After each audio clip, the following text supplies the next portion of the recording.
Pag-counterflow sa usa ka motorsiklo nga miresulta sa pagkabangga niini sa gikasugat nga SUV nahuli-cam. Ang dugang detalye sa live report ni Luan Mayrondina. May?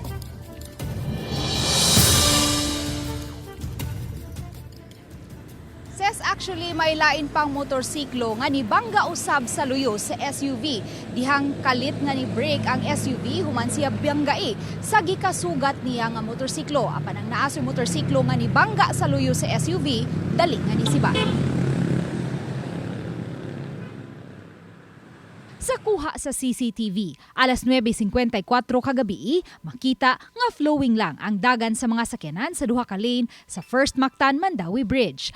Apan pagtabok sa habig sa Lapu-Lapu City, makita nga kalit lang nga ni counterflow ang usa ka motorsiklo nga misangpot sa pagkabangga niini ngadto sa gikasugat nga SUV.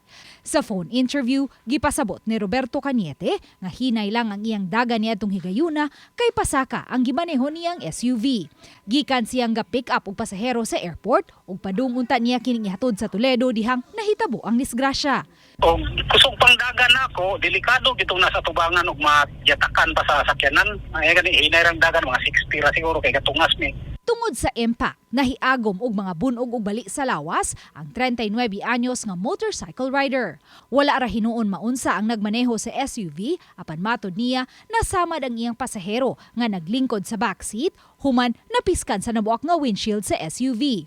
Ang iya ng kauban sa rent-a-car nga mi-rescue kanila ang mihatod sa iyang pasahero ngadto sa hospital.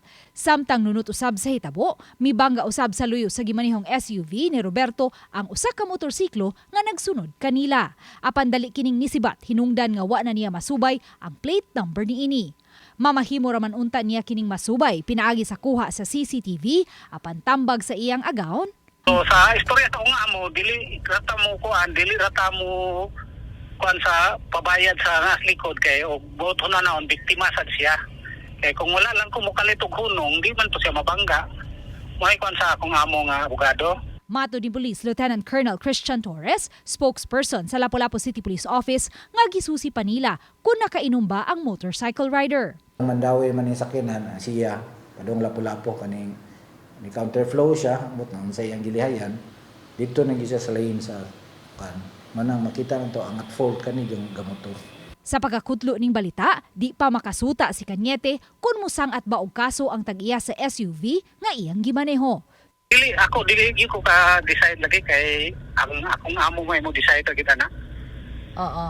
So kini Kay driver man sad ko. Samtang subling pahimangno sa kapulisan ngadto sa mga motorista. Disiplina gyud sa karsada kay makita mo gyud nato solid yellow lane, definitely no overtaking gyud na siya.